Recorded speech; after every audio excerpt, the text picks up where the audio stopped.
When I first started this recording, I really had no idea what I was getting myself into.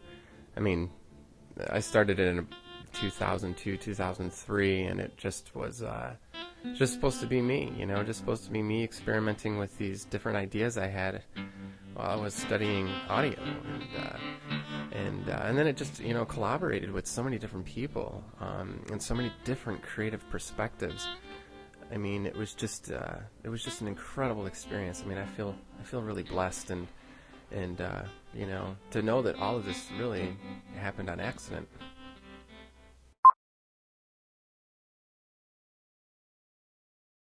We're going to do college. And you will handle all this credit card debt when you're done.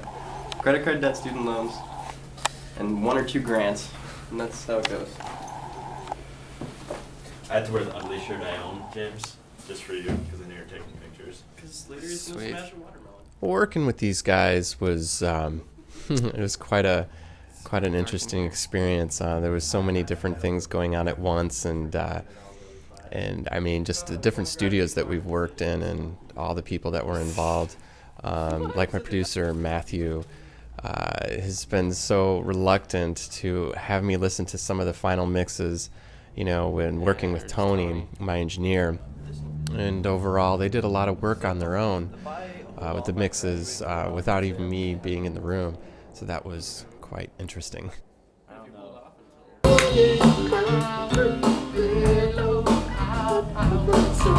you doing your backing up for harmonies or something?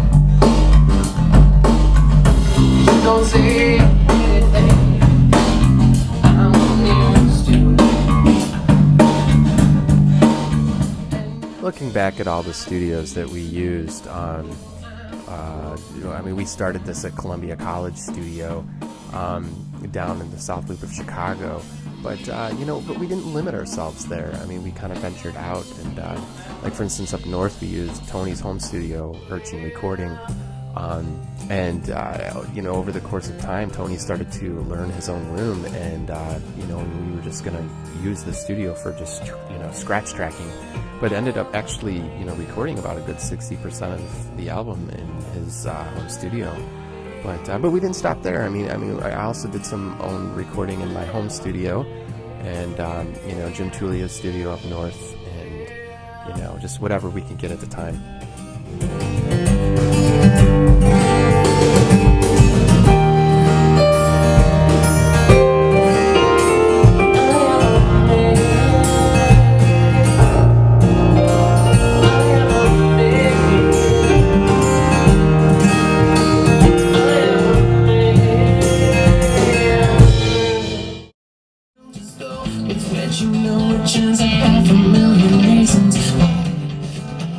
Oh man, working with Jim Tulio at his home studio up north, it was actually very interesting how that happened. I had taken his class at Columbia, and so we were working on this song Resemble, and just out of nowhere, started working with it with Jim on a project.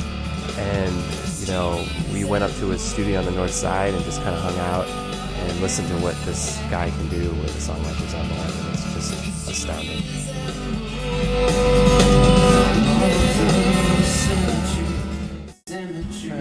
Just kind of going further down the road on take after take after take. I mean, there are times when I would just get home and, after a real long day at work, I'd just kind of come back down and just get into my own realm of recording and mixing.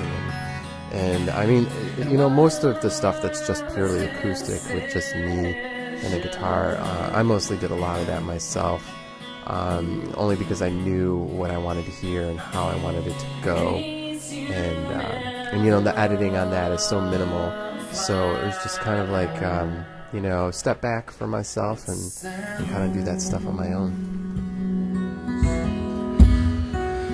It sounds like you.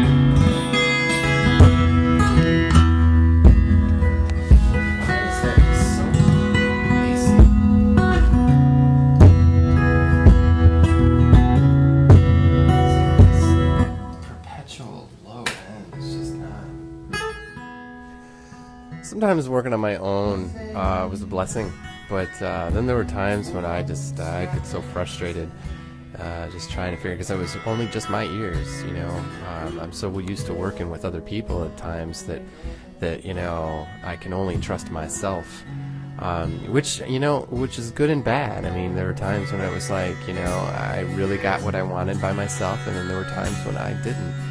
And I don't know, having a home studio and working on your own like that sometimes can be a blessing in disguise, but also quite irritating at the same time.